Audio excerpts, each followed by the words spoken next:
So this is the Rational Team Concert 2.0 client running. You can see that I've pre-created the JUnit project example, and additionally I've added a couple of streams and components just to make this a bit more realistic.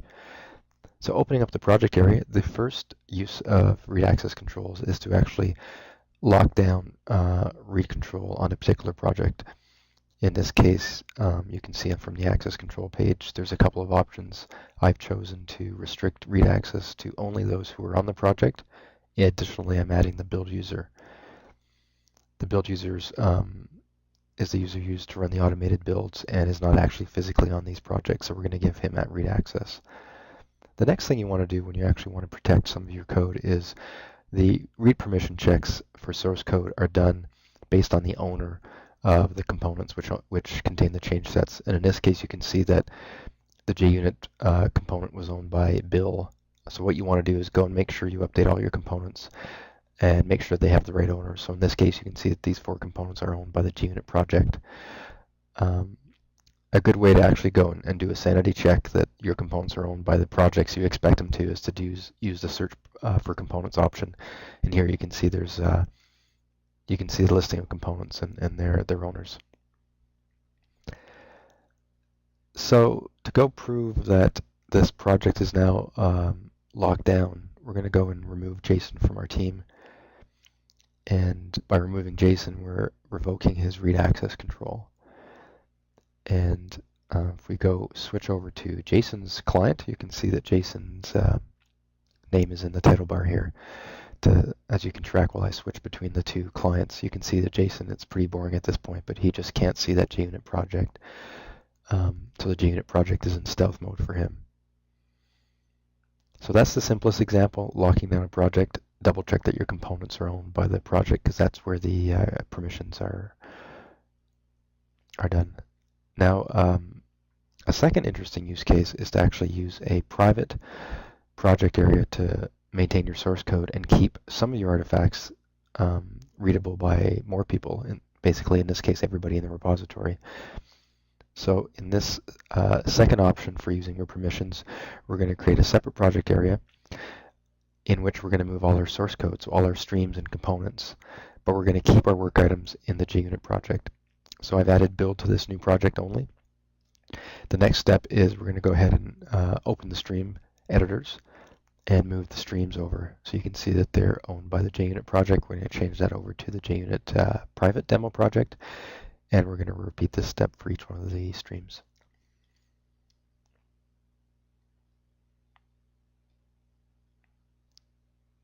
Now after the streams have been done, the next thing we want to do is actually move the actual components. So the difference between a stream and a component is that the components actually own the change sets and the files within those change sets. The stream is really just an aggregation mechanism of bringing a group of components together. So having a stream visible to others is actually not that bad, since all you can do with the stream is look at its name and its description. You can't actually get access to the source code. But in this case, just to be clean, we're going to move all the streams over as well. So in this case, we have all the components, all the streams that are now owned by the JUnit private demo project. So we're going to go ahead and bring Jason back onto our team, onto the JUnit team, which this one is a team where we're going to be tracking our work items, our plans, but we're not going to be doing anything else. So from Jason's perspective here, let's switch over to Jason. At this point, he should be able to connect to the JUnit project. And okay, it looks like we forgot one step, so let's just switch back to Bill. What we forgot to do here was actually change the read access controls. So the first step is to lock down the JUnit private demo project by selecting to only restrict read access to the members of the project. And if we go back here and try and connect to the project area, in theory we should see JUnit project only. So now Jason has been granted permission, read permissions on JUnit. But if he goes and tries to search for some of the source control artifacts, we'll notice that they're actually filtered and hidden from the user and not accessible at all. So change sets, streams should not be visible to Jason. So at this point, Jason is really like a contributor to our project. He can edit work items, have discussions with us, look at our plans, but our source code is hidden. And this is, I think, a mode that you want to work in when you have kind of a lot of stakeholders who want to track your progress, but for which you want to hide your source code.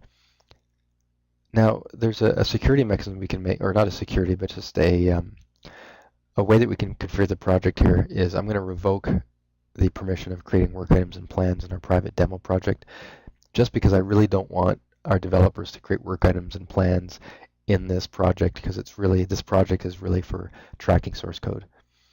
So I can change the permissions here in the editor, and at this point, as a developer working in a mode where your source code is in one project and your work items in the other, it actually really doesn't affect the developer workflows much, because you can easily associate change sets with work items where those work items are actually in different projects. You can see there's a quick picker here that was added in 2.0 where you can actually go and select which project area to pick your work items, and you can go and, in this case, associate work item number 4 with this change set, and go ahead and deliver. So the UI and the gestures from the developer perspective is really isn't impacted much by the fact that your source code and your work items are in different projects. And again, this let's just go check that the permissions were enabled properly. So what we're saying now is we want to ensure that all the conversations we have are in our public area, and we've revoked permissions. So at this point, people can't create work items in our private project at all. Now let's go see what this looks like from Jason's perspective. Now from Jason's perspective, he actually has visibility on this work item number 4 that was created and linked to this change set. Now Jason will be able to actually look at the comments and see that there's a change set attached, but that's where it ends. So at this point, we've got maybe not the nicest error doc, but you can see there's a permission access denied opening this change set link. So the files and folders are really hidden from Jason at this point.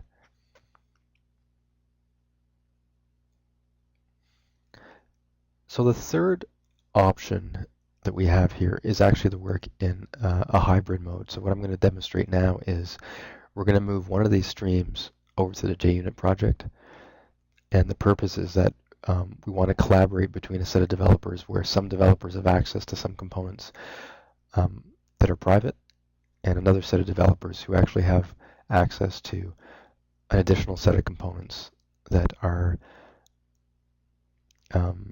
visible to a larger scope of people. And this lets us use a stream to track both components that are read protected and components that are not. So in this example, let's just go open the JUnit project, the JUnit stream, and we're going to go ahead and add an extra component. So you can see that the 3 components we have in here are owned by the JUnit private demo project, which is read protected. So even though you're on the JUnit project team and project, you still don't have access to the source code in these components. But we're going to add this public documents component here, and the owner of this is going to be a JUnit team, which does not have read permissions enabled. So you can see in the pending changes view here, the new component was added. We're just going to go ahead and accept that. Now switching over to Jason's perspective.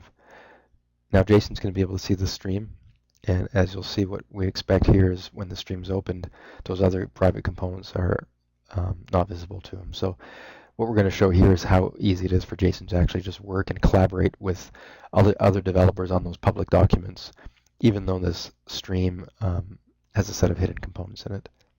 Just go create a dummy project with a document. We're going to share that, drop that over onto the public documents component. It's going to upload those files to the server. We're going to deliver the change sets. So Jason's essentially collaborating in this stream, and from Bill's perspective, he's got an incoming change, and there we go.